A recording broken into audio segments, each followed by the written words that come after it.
अस्सलाम वालेकुम, नमस्कार, सत श्री अकाल. Welcome to Apex Academics in association with Classo. This video is extremely important for all the students who are going to be appearing for their CA inter examination from May 2024 onwards. जी हाँ, आपने अभी अभी आपकी CA foundation की exams complete कर ली है और आप पास होने के लिए पूरी तरीके से कॉन्फिडेंट है. तो मई 2024 आपके इंटर एग्जाम्स का अटेम्प्ट बनता है. इस अटेम्प्ट में institute of chartered accountants of India ने सीए इंटर का पूरा अकाउंट्स का सिलेबस उथल पुथल कर दिया है. एक पूरे नए सिरे से अकाउंटेंसी ये सब्जेक्ट आपसे मुलाकात करेगा ग्रुप नंबर 1 के अंदर. देखिए, पहले अकाउंट्स में हुआ करता था ग्रुप 1 में एक पेपर 100 मार्क्स का, जो आपका फर्स्ट पेपर ऑफ अकाउंट्स हुआ करता था. This paper was your opening batsman of group 1. और ग्रुप 2 का पहला पेपर हुआ करता था एडवांस अकाउंट्स, जो आपके ग्रुप 2 का अकाउंट्स का ओपनिंग बैट्समैन हुआ करता था. अब ये दोनों पेपर फ्यूज करके, इकट्ठा करके इंस्टीट्यूट ने नए सिलेबस के तहत ग्रुप नंबर 1 का पेपर नंबर 1 बना दिया है एडवांस अकाउंट्स 100 मार्क्स. इसका मतलब यह है कि आप जो डबल मेहनत करते थे अकाउंट्स में, पहले पेपर की मेहनत, दूसरे ग्रुप के पहले पेपर की मेहनत, अब वो मेहनत आपको फ्यूज करनी होगी आपके 2024 अटेम्प्ट ऑनवर्ड्स. पहले आप डील करते थे दो पहलवानों से अलग अलग ग्रुप्स में. अब वो दोनों पहलवान बन के हो चुका है आपका एडवांस अकाउंट्स नाम का ओपनिंग पेपर, जिसको आप डील करोगे एक ही अटेम्प्ट में. This obviously makes accounts the heaviest paper of CA inter. आप सोच लीजिए खुद से, दो सब्जेक्ट इकट्ठे करके एक सब्जेक्ट आपके सामने लाके रख दिया है, तो ऑब्वियसली इंस्टीट्यूट ने अकाउंट्स को थोड़ा बहुत डिफिकल्ट तो कर ही लिया है, इसके बारे में कोई शक नहीं है. लेकिन इस डिफिकल्ट पेपर को पहले समझेंगे कि मैन्यूवर कैसे करना है, और साथ में Apex Academics and classes are going to make sure that you clear your paper 1 advanced accounts with a glowing exemption. पास होना ऑब्जेक्टिव ना है, ना था, ना रहेगा.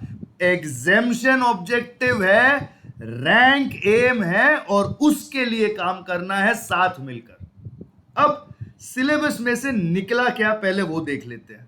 ग्रुप 1 का जो पेपर हुआ करता था, उसमें एक सिंपल सा चैप्टर हुआ करता था, pre incorporation and post incorporation profits and losses of a company. इसमें प्री पोस्ट पीरियड में आप नंबर्स को बांट देते थे, काफी सिंपल सा कैलकुलेशन होता था. Now it's no more a part of your syllabus. Departmental accounts, जो एक मॉडरेटली ट्रिकी चैप्टर था, पूरी तरीके से अब निकल चुका है. Redemption of preference shares and debentures is completely out of the syllabus, जाके बैठ चुका है अभी सीए फाउंडेशन में. बोनस एंड राइट्स इशू जो पहले हुआ करता था, अब आपके सिलेबस में से निकल चुका है. Now it's going to go and sit completely in foundation. Hire purchase and instalment sales एक कैलकुलेशन सेंट्रिक चैप्टर हुआ करता था, जिसके सारे कैलकुलेशन सीए फाउंडेशन के मैथ्स के chapter time value of money में पूछ सकते हैं. तो कहीं ना कहीं ये चैप्टर भी अभी रेलेवेंट हो गया, तो इंस्टीट्यूट ने बहुत ही अच्छा फैसला लेकर सारे इरेलेवेंट और कम इंपॉर्टेंट चैप्टर्स को दे धक्का बाहर निकाल दिया है. उसी तरीके से ग्रुप 2 के अंदर employee stock option scheme as in ESOP जो चैप्टर हुआ करता था, now it's out. Liquidation of companies is out. Banking और एनबीएफसी जो काफी फॉर्मेट बेस्ड चैप्टर्स हुआ करते थे, अब उनकी भी छुट्टी इंस्टीट्यूट ने कर दी है. साथ ही साथ डिसोल्यूशन ऑफ पार्टनरशिप फर्म्स भी बाहर निकल चुका है। डिसोल्यूशन ऑफ पार्टनरशिप फर्म्स अब आपके सीए फाउंडेशन का पार्टनरशिप अकाउंट्स का एक हिस्सा बन चुका है। तो अब देखते हैं कि पूछेंगे क्या, नया क्या क्या है और वो कितने मार्क्स के लिए आ सकता है। Apex academics is the first learning partner to make this announcement in public। देखिए, जब 10 साल से ज्यादा कोचिंग एक्सपीरियंस हो, 8 सालों से ज्यादा प्रैक्टिस एक्सपीरियंस हो, तो एपेक्स एकेडमिक्स की team is completely ready to make sure कि आपको best of the best support दे करके इंटर फटाफट निकाल के फाइनल में आपका वेलकम करे और सीए की डिग्री आपके हाथों में लाने में आपको एक स्टेप और नजदीक ले आए। तो देखते हैं, सबसे पहला पार्ट आपके सीए इंटर के नए सिलेबस का बन जाता है presentation and disclosure based standards. जी हां, आपका पूरा इंटर का सिलेबस अब बट चुका है, टूट चुका है, कट चुका है इन अकाउंटिंग स्टैंडर्ड्स। अकाउंटिंग की एक बेसिक परिभाषा, अकाउंटिंग का एक basic law is always going to be the accounting standards prescribed by the Institute of Chartered Accountants of India, adapted by the Ministry of Corporate Affairs। ये standard सीखना किसी भी chartered accountant, budding chartered accountant के लिए बहुत ही अहम portion of their education बन जाता है। इसीलिए अकाउंटेंसी में कॉन्सेप्चुअली साउंड होने के नजरिए से इंस्टीट्यूट ने अकाउंटिंग स्टैंडर्ड्स को आपके अकाउंट्स के पेपर के सिलेबस का बेड रॉक बना दिया है। Your entire accounting now is purely going to be accounting standards. Don't worry, let's take a look at what you are going to face. The first will be, of course, an introduction to accounting standards, the framework and applicability of accounting standards। Applicability of accounting standards एक interesting सा concept है जिसमें various types of companies को कौन से accounting standards applicable है ये पूछा जा सकता है। This can be a theory based question, it can come for 2 marks, it can come for 5 marks।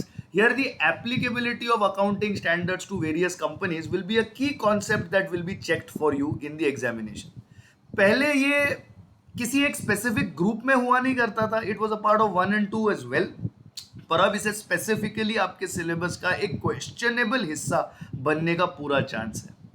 फिर हम आते हैं उस अकाउंटिंग स्टैंडर्ड की तरफ जिसे लोग ज्यादा इंपॉर्टेंस नहीं देते, जो है disclosure of accounting policies.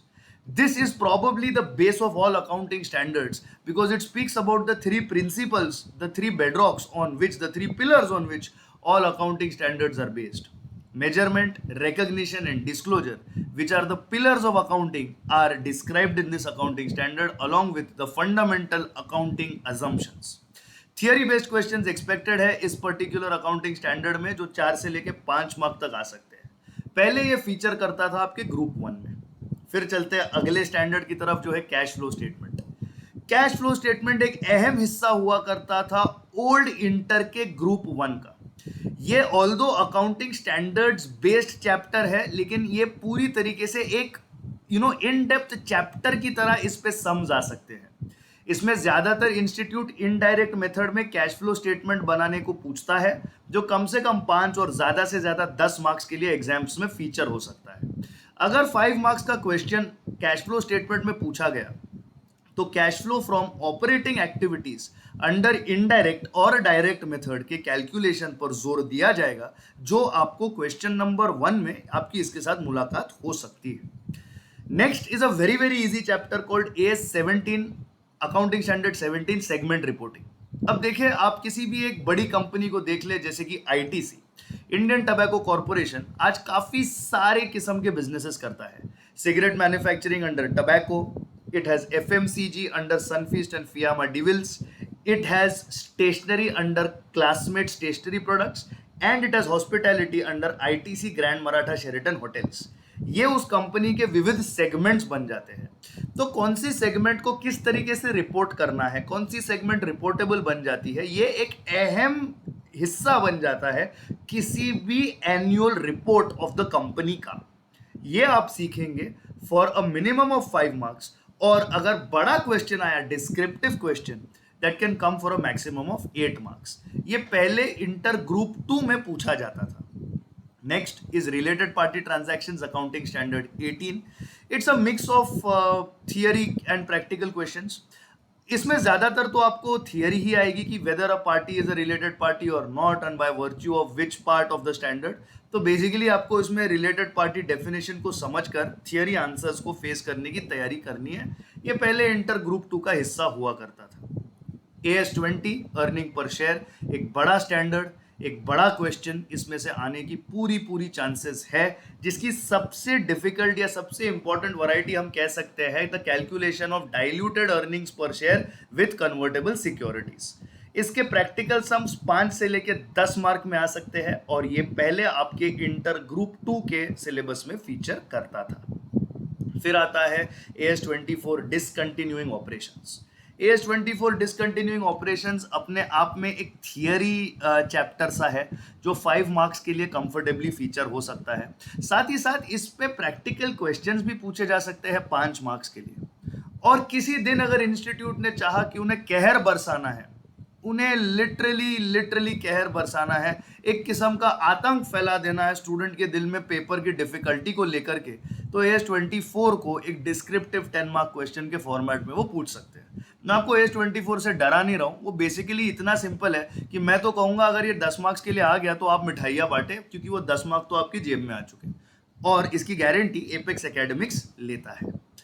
AS24 पहले इंटर के ग्रुप 2 में आया करता था, अब now it's in the fuse syllabus, it's an important chapter. मुलाकात करते हैं अब AS25 से इंटरिम फाइनेंशियल रिपोर्टिंग। देखिए, लिस्टेड कंपनीज हर क्वार्टर को अपने रिजल्ट्स अनाउंस करते हैं। जैसा कि अभी जुलाई का महीना चालू है तो क्वार्टर नंबर 1 अप्रैल में और जून Q1 results will be announced. In Q1 results के बेसिस पे वो पर्टिकुलर इंडस्ट्री, वो पर्टिकुलर सेक्टर में थोड़ी उथल पुथल मच जाती है। जैसे Q1 results of auto sector, Q2 results of IT sector. तो ऑटो सेक्टर के रिजल्ट्स आने के बाद ये टाटा मोटर्स, अपोलो टायर्स, फलाना ढिमका सब ऊपर नीचे, बैंकिंग वाले ऊपर नीचे, ये सब कुछ होता रहता है। ये मार्केट की एक नुआंस और निटिग्रिटी है।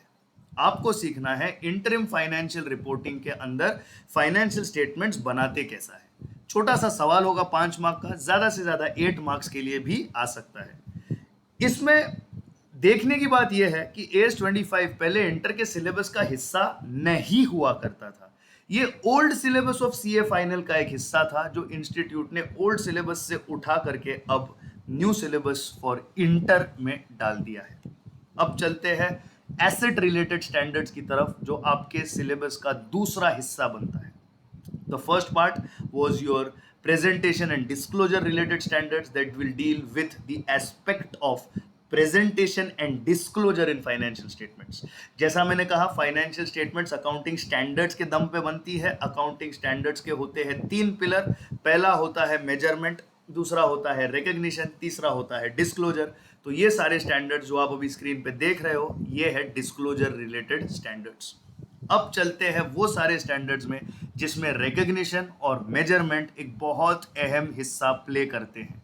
हमारे इतने सालों का एक्सपीरियंस हमें एनेबल कर देता है स्टैंडर्ड्स को क्लासिफाई और कैटेगराइज करने में, not just as asset based standards. Asset based standard है, ये कोई भी टॉम डिक एंड हैरी आपको बोल देगा, लेकिन ये एसेट बेस्ड स्टैंडर्ड्स होने की वजह से इसमें मेजरमेंट और रिकग्निशन का अहम रोल होगा।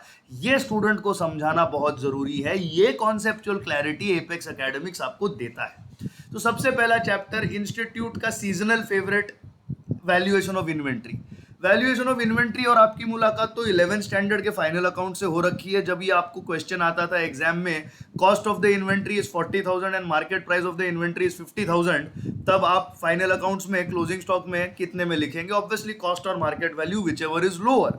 लेकिन इसके साथ साथ कॉस्ट ऑफ द इन्वेंट्री में क्या क्या आइटम्स आते हैं, उन्हें कॉस्ट में कैसे फैक्टर करना चाहिए, प्रोडक्शन के ओवरहेड कॉस्ट को इन्वेंट्री के हिस्से में कैसे फैक्टर इन करना चाहिए, ये चैप्टर अच्छी तरीके से एक्सप्लेन करता है। बेर मिनिमम 5 मार्क्स का क्वेश्चन इसमें आने की संभावना है। अगर डिफिकल्ट क्वेश्चन रहा रेयर केसेस में तो वो 8 मार्क्स के लिए आएगा। पहले ये इंटर ग्रुप 1 का हिस्सा हुआ करता था। नेक्स्ट, इंस्टीट्यूट का एक important standard, that is accounting standard 10, property plant and equipment, which is an equivalent of IAS 16 Ind AS 16। इसका स्टैंडर्ड काफ़ी बार रिवाइज भी हो चुका है. Institute has been very active in prescribing treatment for this particular standard. ये आपके सारे fixed assets के साथ डील करता है, नॉन करंट एसेट्स जिसे हम कहते हैं. इसमें एसेट रिकग्निशन, एसेट कॉस्ट में क्या क्या आएगा, उसे किस तरीके से रिकग्नाइज करना है, डेप्रिसिएशन कैसे और कब से और कितना कैलकुलेट होगा, ये इस चैप्टर का अहम हिस्सा है. कम से कम 5 मार्क्स के लिए आ सकता है with theory as well as practical questions. लेकिन प्रैक्टिकल क्वेश्चंस में भी एक थियरी का फ्लेवर होगा जहां पे आपको एक्सप्लेनेटरी नोट्स लिखना जरूरी होगा. एक्सप्लेनेटरी नोट्स आपको आपके रैंक के तरफ और नजदीक ले चलते हैं. इसकी टफ वैरायटीज में इस क्वेश्चन को AS11 और AS16 के साथ फ्यूज किया जा सकता है. पहले ये ग्रुप 1 में हुआ करता था. अब AS13 की तरफ चलते हैं. AS13 is accounting for investments. ये चैप्टर हमेशा से एक प्रैक्टिकली डिटेल्ड क्वेश्चन पोज करता था. ये पहले इंटर के ग्रुप 1 में पूछा जाता था कम से कम 8 से लेकर 10 मार्क्स के लिए, और वही ट्रेंड आपके नए सिलेबस में कंटिन्यू होने की पूरी संभावना है. इसमें ज़्यादातर तो आपको कैलकुलेशंस करने होते हैं interest earned with respect to the duration of holding the particular investment, ex interest, cum interest वगैरह, ये सारे कैलकुलेशंस आप इसमें करते हो. 8 से लेकर 10 मार्क का घोड़ा है, बिल्कुल इसके ऊपर आपको आपकी हुकूमत बजानी है और ये मार्क्स आपकी जेब में. Next is AS16 borrowing cost, an interesting accounting standard that can impact AS11 also, that can impact AS16 also, AS10 also. इसमें आपको कैलकुलेट करना है कि अगर आप लोन लेते हो किसी भी एसेट को कंस्ट्रक्ट करने के लिए, तो उस लोन का कितना इंटरेस्ट आप कैपिटलाइज कर सकते हो. इसमें मैक्सिमम 10 मार्क का कॉम्प्लिकेटेड क्वेश्चन आ सकता है जिसमें काफ़ी सारे कैलकुलेशंस हो, या मिनिमम 5 मार्क के सिंपल कैलकुलेशन जिसमें पूछे जा सकते हैं. पहले ये ग्रुप 1 का हिस्सा हुआ करता था. अब चलते हैं AS19 की तरफ, जो इंस्टीट्यूट का ओल्ड सिलेबस से होते हुए एक बहुत ही फेवरेट वैरायटी ऑफ क्वेश्चंस है. इसमें काफ़ी सारी कैलकुलेशंस होती है. पहले तो डिटरमाइन करना आप ऑपरेटिंग लीज में हो या फाइनेंसिंग लीज में हो. मिनिमम 5 मार्क्स के क्वेश्चंस इसमें आते हैं. मैक्सिमम 10 मार्क्स के भी क्वेश्चंस आ सकते हैं depending on the complexity of the problem. Institute की one of the tougher varieties इसमें मानी जाती है sale and lease back. Tough वफ कुछ नहीं है, एकदम चुइंगम है. आप इसे चबा के कब थूक दोगे आपको ही नहीं पता चलेगा, इतना सिंपल चैप्टर है. पहले ये इंटर के ग्रुप 2 में हुआ करता था. AS26 cousin brother of AS10. AS10 deals with tangible assets, AS26 deals with intangible assets. It's a mix of theory and practical questions. Minimum 5 marks की थियरी या सिंपल सा सम आ सकता है, या फिर थियरी और सम से फ्यूज्ड एक बड़ा सा केस 10 मार्क के लिए आपके पास आ सकता है. पहले ये इंटर के ग्रुप 2 का हिस्सा हुआ करता था. Next important chapter, big chapter, AS28. मैं इसे मानता हूं main event of your asset based standards. Impairment, depreciation के बड़े भाई साहब. एसेट की वैल्यू रिड्यूस करना उन सारे फैक्टर्स की वजह से जो बिजनेस को इंटरनली और एक्सटर्नली इंपैक्ट करते हैं, इन्हें कहा जाता है indications of impairment. Indications of impairment, internal indications, external indications, आपके लिए एक अहम थियरी क्वेश्चन साबित हो सकता है 5 मार्क्स के लिए. साथ ही साथ इसका calculation which includes reversal of impairment भी आपके लिए एक इंपॉर्टेंट वैरायटी ऑफ क्वेश्चंस साबित हो सकता है. ये फाइनल में 5 to 8 मार्क्स के लिए आता था, तो मैं मानता हूं इंटर में ये 5 से लेके 8 से लेके 10 मार्क के लिए आपको फीचर करेगा. ये पहले ना ग्रुप 1 में ना ग्रुप 2 में था. ये old syllabus of CA final का एक अहम हिस्सा था, जो हर alternate attempt institute question number 1 में FR के पेपर में पूछती थी, और अब ये आपके इंटर के सिलेबस में आकर के अपनी जगह बना चुका है. Next we move towards liability related standards. Liabilities are payables which have to be measured in most cases at their fair value, as you will learn in AS15 employee benefits. AS15 one of the most comprehensive pieces of literature drafted by ICAI. इसे मैं अपनी extensive practice में मानता हूँ कि ये one of the more comprehensive standards है. Auditing और अकाउंटिंग के हिसाब से अगर देखें तो प्रैक्टिकल एप्लीकेशन AS15 की हर ऑर्गेनाइजेशन को है जिसको ये स्टैंडर्ड अप्लाई करता है, क्योंकि आपके पेरोल का जो एरिया होता है वो AS15 डिक्टेट करता है. AS15 के थियरी क्वेश्चंस मिनिमम 5 मार्क के लिए फीचर हो सकते हैं, और इसके प्रैक्टिकल क्वेश्चंस 5 से लेके 8 से लेके 10 मार्क के लिए आ सकते हैं. ये पहले इंटर का हिस्सा नहीं था ओल्ड सिलेबस में. ये CA फाइनल की ओल्ड सिलेबस का एक हिस्सा हुआ करता था, जो अब आके आपके इंटर के न्यू सिलेबस में अपनी जगह बना चुका है. Next is a very simple standard AS29, provisions, contingent liabilities and contingent assets. इसकी डिफिकल्ट वैरायटी तभी आएगी जब ये दूसरे स्टैंडर्ड्स के साथ क्लब किया जाएगा। अपने आप अगर आएगा तो ये सिंगल पसली है भैया, इससे डरने की कोई जरूरत नहीं है। प्रैक्टिकल सम 5 मार्क का आ सकता है, थियरी पूछी जाए तो भी 5 मार्क की। ये 5 मार्क तो आपकी जेब में ये पकड़ के चलिएगा। पहले ये इंटर के ग्रुप 2 का हिस्सा हुआ करता था एडवांस अकाउंट्स में, अब ये यहाँ पे अपनी जगह बना चुका है। Accounting standards impacting the financial statements, मतलब फाइनेंशियल स्टेटमेंट्स के कुछ कुछ डिस्क्लोजर, कुछ कुछ प्रेजेंटेशन, कुछ कुछ न्यूमेरिकल एस्पेक्ट्स को हिट करने वाले स्टैंडर्ड्स AS4 और AS5। AS4 और AS5 पहले ग्रुप 2 का हिस्सा हुआ करते थे। जनरली ये थियरी क्वेश्चन के फॉर्म में आते हैं 4 से लेके 5 मार्क के लिए। इसमें प्रैक्टिकल क्वेश्चन भी आ सकता है 5 मार्क का, नो डाउट अबाउट इट। अपने आप में काफ़ी सिंपल स्टैंडर्ड्स है, पर AS4, AS5 और AS29 ग्रुप करके 3 कमजोरों को साथ में मिला के एक ताकतवर जरूर बन सकता है। ये इन स्टैंडर्ड्स की स्पेशलिटी हम मान सकते हैं। Accounting standard 11, accounting standard 11 is foreign exchange fluctuation. जो भी आप एसेट्स बाहर से खरीदते हो, डॉलर्स में, पाउंड्स में, यूरो में, उसको रिपोर्ट करना। डॉलर मूवमेंट की वजह से प्रॉफिट और लॉस, पाउंड मूवमेंट की वजह से डॉलर प्रॉफिट और लॉस, डॉलर ऊपर तो रुपया नीचे, रुपया ऊपर तो पाउंड नीचे। ये जो सारे इकोनॉमिक फैक्टर्स होते हैं, इसका इम्पैक्ट आपके प्रॉफिट एंड लॉस अकाउंट पे क्या पड़ता है, ये AS11 आपको एक्सप्लेन करता है। इसका रिलेशन बहुत ही क्लोजली फॉरेन ब्रांचेस नाम के एक चैप्टर से लगाया जाता है। और AS11 का यदि डिफिकल्ट सवाल आए तो वो AS16 और AS10 के साथ क्लब करके एक बेहद उम्दा, बेहद कॉन्सेप्चुअली टेस्टिंग किस्म का क्वेश्चन आपके सामने कम से कम 10 मार्क्स के लिए इंस्टीट्यूट पोज कर सकती है।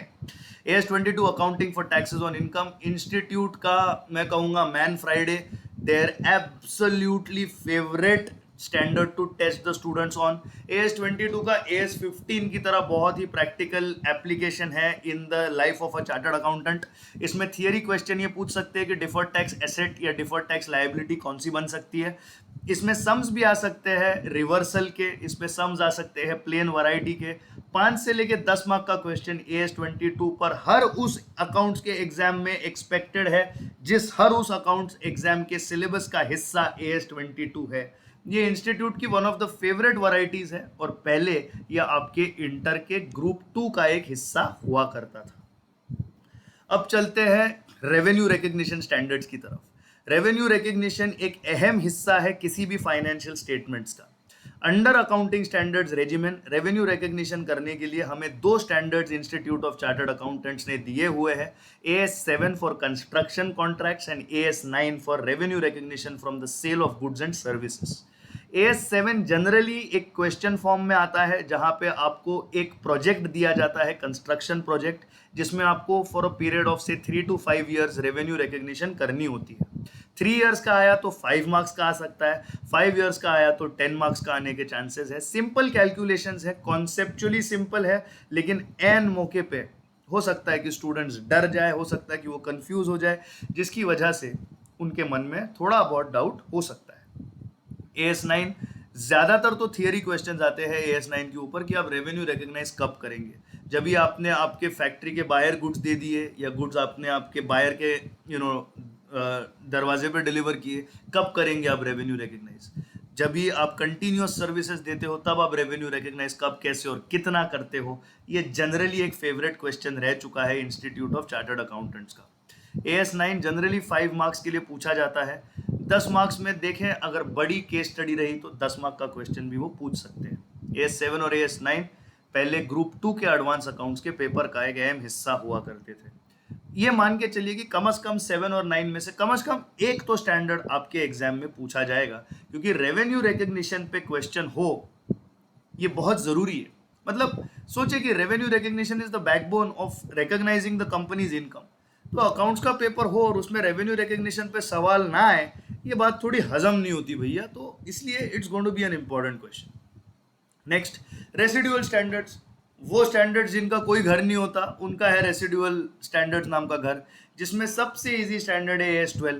AS12 क्या है? आप किसी बैकवर्ड रीजन में आपकी फैक्ट्री, आपका बिजनेस लगा दे, वहाँ के लोगों को रोजगारी दे, गवर्नमेंट आपको ग्रांट के तौर पे कुछ पैसों की मदद या कुछ टैक्स हॉलीडेज प्रिस्क्राइब करती है। इसकी अकाउंटिंग कैसे की जाए ये AS12 आपको सिखाता है।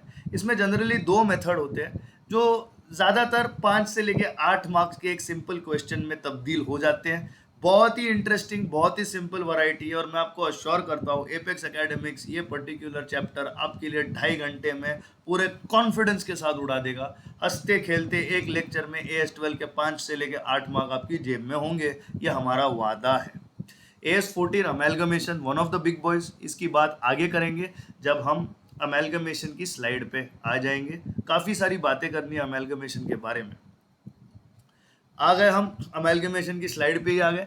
देखिए अमेलगमेशन, अब अमेलगमेशन एक किस्म से अकाउंटिंग स्टैंडर्ड भले है, लेकिन वो एक अपने आप में एक रिटेल बेस्ड क्वेश्चन आता है। अब देखें, आपके स्टैंडर्ड्स तो they are flowing throughout your syllabus, लेकिन स्पेसिफिकली स्टैंडर्ड रिलेटेड जो लिटरेचर था वो हम अब टच अपॉन कर चुके हैं। Presentation and disclosure, asset related, liabilities based, impacting financial statements, revenue recognition and residual.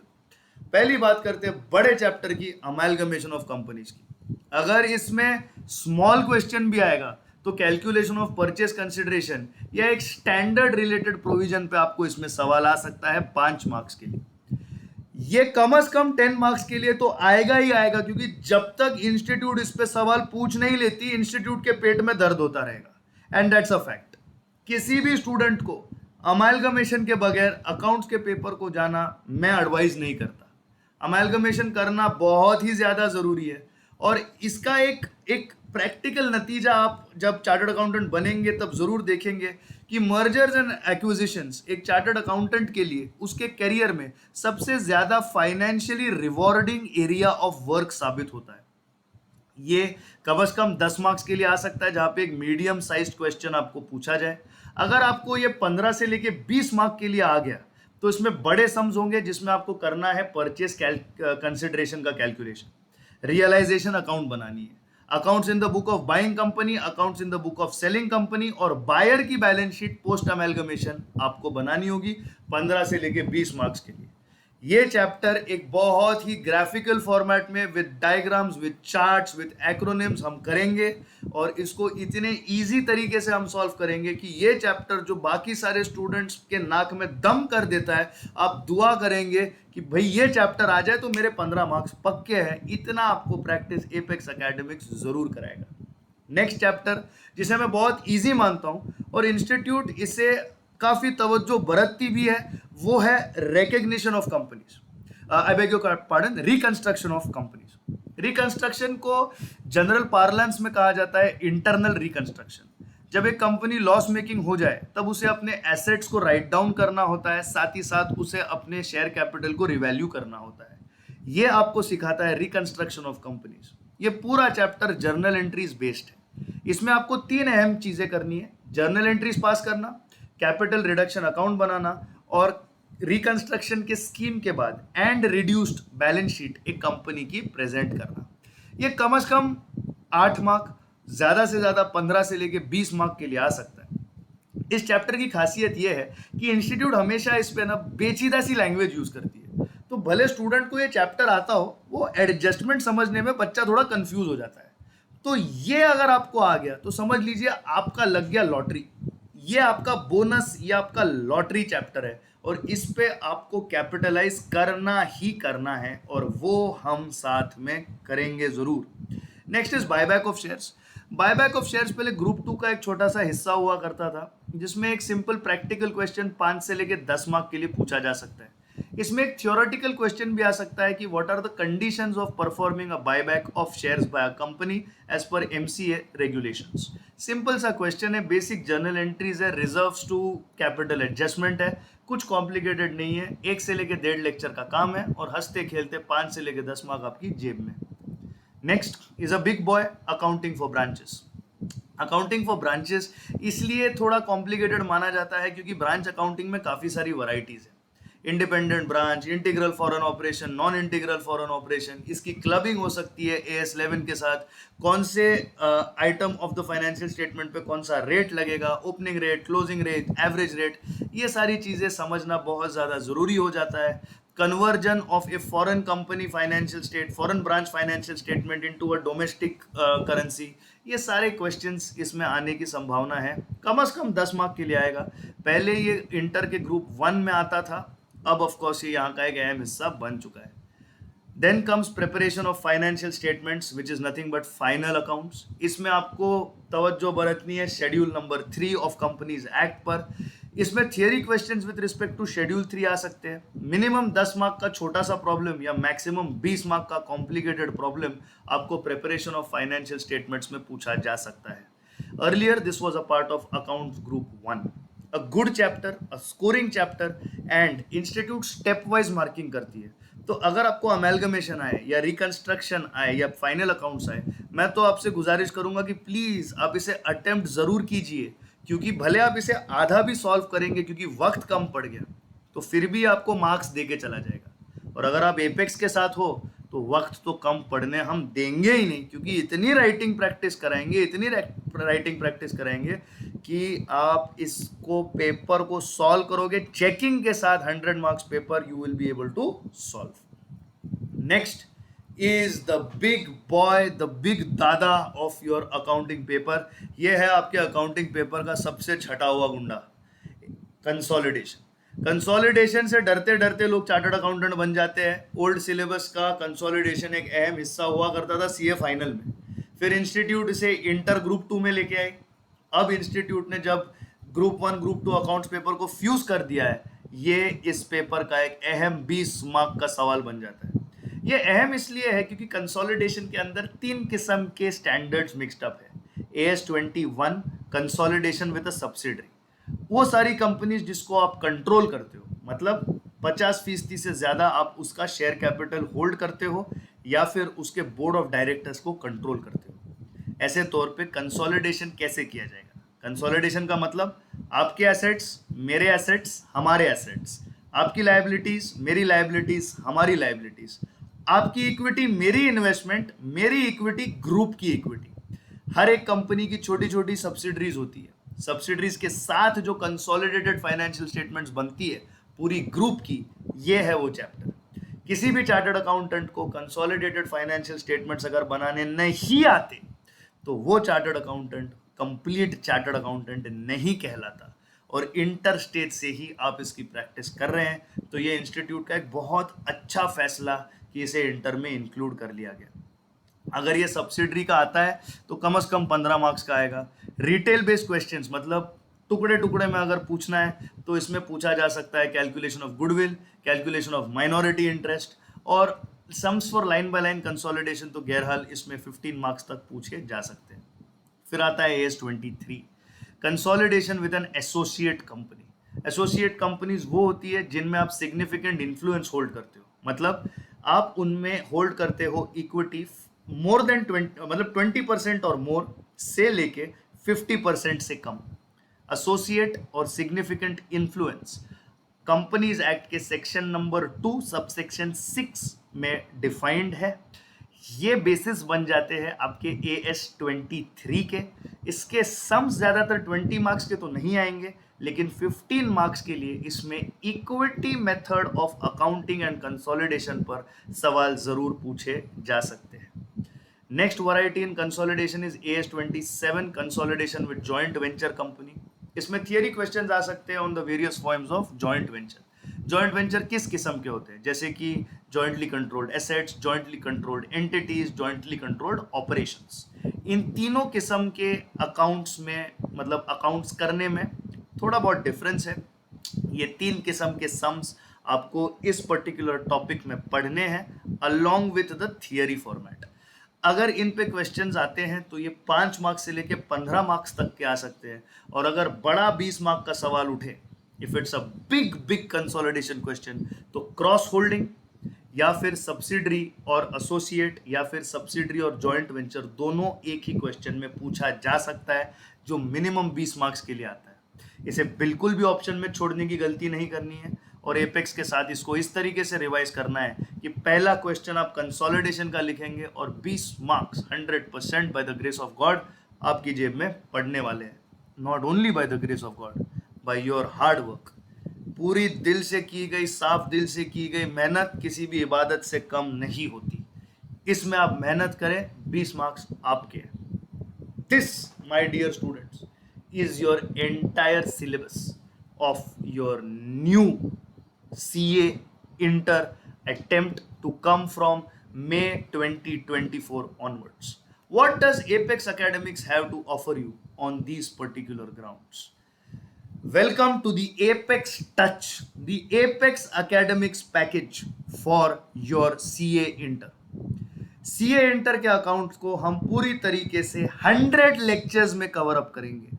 100 सुन के डर मत जाइए, 2 सब्जेक्ट्स को साथ में ला करके आपके खड़ा कर दिया है, तो 2 सब्जेक्ट्स की मेहनत, 2 सब्जेक्ट्स की मजदूरी, 2 सब्जेक्ट्स का खून पसीना आपसे एक सब्जेक्ट में बहाया जाएगा, तो उतनी मेहनत तो भैया करनी पड़ेगी। 100 lectures out of which 90 lectures will be only for your teaching और 10 बफर lectures आपके लिए रखे गए हैं for doubt solving and additional practice। Doubts गैरहाल कम ही आएंगे क्योंकि सिखाया इस तरीके से जाएगा कि कॉन्सेप्ट आपके डीएनए का हिस्सा बन जाए। तो अगर डाउट्स नहीं रहे तो उन एडिशनल लेक्चर्स में आपसे कराई जाएगी एडिशनल प्रैक्टिस। हर लेक्चर 2.5 घंटे का होगा, मतलब कम से कम 200 से लेकर 225 घंटे में आपका सिलेबस हो जाएगा खत्म। अगर आप प्री रिकॉर्डेड लेक्चर्स लेते हो तो इसकी वैलिडिटी होगी 180 दिन, 6 महीने, और बाकी क्लासेस जैसे आपको 1.5, 1.2, 1.8 व्यूज देते हैं, एपेक्स एकेडमिक्स आपको 2x व्यूज देगा। डाउट सॉल्विंग के लिए भले आप हमारे लाइव फिजिकल बैच के स्टूडेंट हो या हमारे ऑनलाइन स्टूडेंट हो, आपके लिए हर वीकेंड के शेड्यूल में तीसरे हफ्ते से डाउट सॉल्विंग के लिए सेशंस ओपन होंगे, लाइव फिजिकल और लाइव ऑनलाइन। तीसरा हफ्ता क्यों? क्योंकि पहले 1-2 हफ्ते तो लगेंगे ना सिलेबस को आगे लेके जाने में, आपकी पढ़ाई स्टार्ट होने में। तो जैसे आप पढ़ने लगेंगे वैसे छोटे मोटे सवाल, छोटे मोटे डाउट जो भी आया करेंगे वो वीकली बेसिस पर आपके साथ सॉल्व कर दिए जाएंगे। पूरा कंटेंट कवर टू कवर, हर comma, full stop, question mark, exclamation mark, Apex Academics पूरी तरीके से कवर करेगी।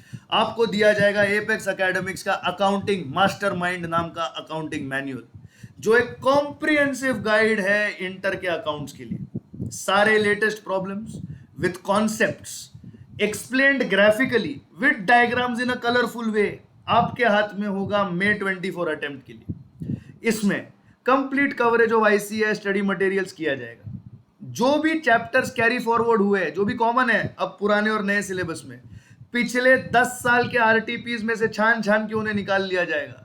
पिछले 10 साल के इंटर के एग्जाम पेपर्स में से उन्हें छान के निकाल लिया जाएगा, और जो कैरीड फॉरवर्ड चैप्टर्स हैं उनके सारे सवाल आपको हमारे अकाउंटिंग स्टैंडर्ड मास्टरमाइंड बुक के माध्यम से पूरी तरीके से आपके हाथ में मिल जाएंगे। अगर आप ऑनलाइन स्टूडेंट है तो मास्टरमाइंड का PDF प्रोटेक्टेड फॉर्मेट में आप तक आपके ईमेल पे क्लासों पहुंचाने की जिम्मेवारी उठाते हैं, और अगर आप ऑनलाइन स्टूडेंट हो तो क्लासों पूरी तरीके से आपको टेक्नोलॉजिकली सेट करके आपके घर में, आपके मोबाइल पे, आपके लैपटॉप पे, आपके टैबलेट में आपके लेक्चर्स चालू करके देने की जिम्मेदारी लेता है। क्लासों हमारा एक अहम पार्टनर है और हमें पूरा यकीन है उनके डिलीवरीज पर। मिल रहा क्या है? Notes and materials, a set of 2 accounting books. Accounting book number 1 will be Accounting Standard Mastermind for all accounting standards. Accounting book 2 will be for all other chapters apart from accounting standards. मतलब कौन से? Internal reconstruction, amalgamation, bonus, final accounts, ये सारे उसमें आ जाएंगे। Diagrammatic और tabular representation जैसा मैंने कहा आपको दिया जाएगा। कॉम्प्रिहेंसिव प्रॉब्लम्स इसमें क्लास वर्क के लिए होंगे और सेल्फ प्रैक्टिस के लिए भी। सेल्फ प्रैक्टिस के सारे सॉल्यूशंस जो आप सॉल्व करते हो आप अपलोड करेंगे गूगल ड्राइव पर, और विद इन 24 आवर्स आपके अपलोड किए गए सारे सवाल चेक करके, मार्क करके एपेक्स एकेडमिक्स की टीम आपको देगी।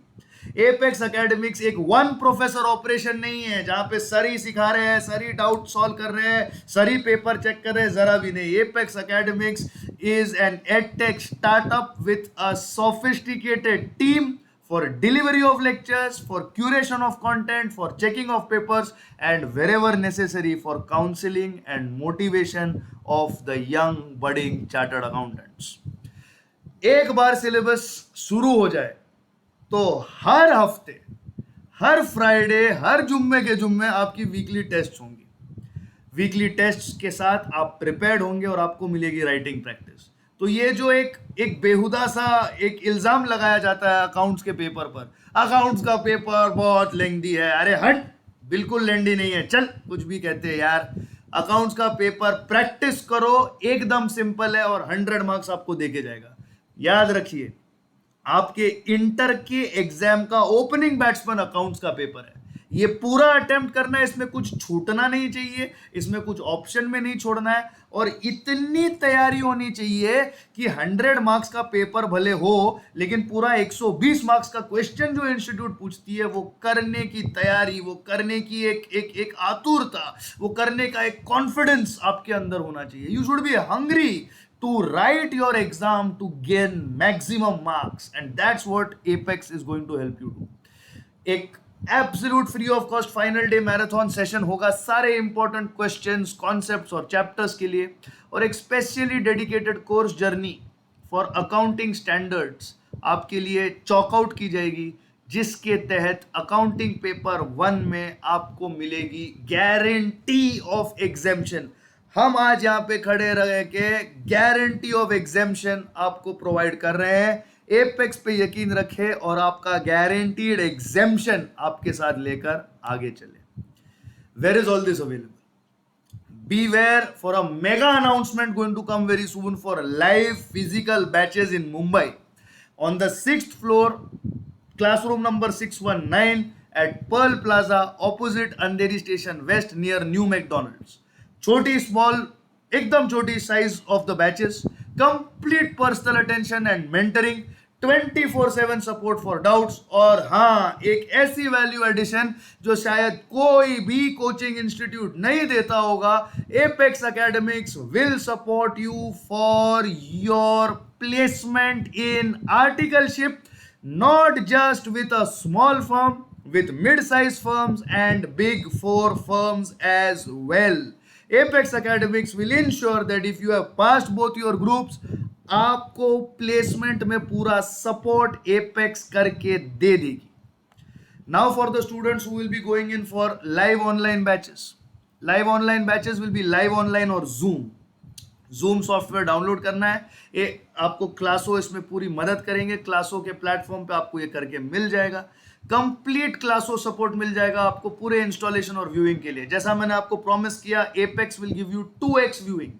आपके सारे डाउट्स और सारे queries during the classes he solve किए जाएंगे, और आप हिंदुस्तान के किसी भी कोने में हो, आप इस मुल्क के किसी भी कोने में हो, आप इवन इंटरनेशनल स्टूडेंट हो, you don't have to waste any time and money thinking कि यार should I go to another city, should I stay there and do my classes. घर पे बैठे बैठे आपको मिल जाएगा एपेक्स एकेडमिक्स का पूरा इंटर का सपोर्ट। सारे स्टडी मटेरियल सॉफ्ट कॉपी में आपको ईमेल कर दिए जाएंगे, और ये हमारे साथ क्लासों के टाइप से पॉसिबल होगा। Demo lectures for the new syllabus are going to be available and live from the 7th of July onwards on this very YouTube channel. My dear students, best of luck. I pray that you get an exemption, and if you are with Apex, I will not just pray, but I will also work hard, diligently and dedicatedly with you, because your success is the commitment of Apex Academics and its team, and with Apex, I guarantee, Apex guarantees that your exemption is coming home for you. Thank you so much for your time, patience and attention. Best of luck. Keep following this place for more. और सुनो ना, subscribe भी तो कर लो, क्योंकि कौन सी ऐसी classes है जिसने सीना ठोक के पहले दिन पे नए सिलेबस के अनाउंस होने के बाद में ये कहा है कि कौन सा चैप्टर कितने मार्क्स के लिए आएगा? Only and only apex academics. Thank you so much for your time, patience and attention. I will see you with more content very soon.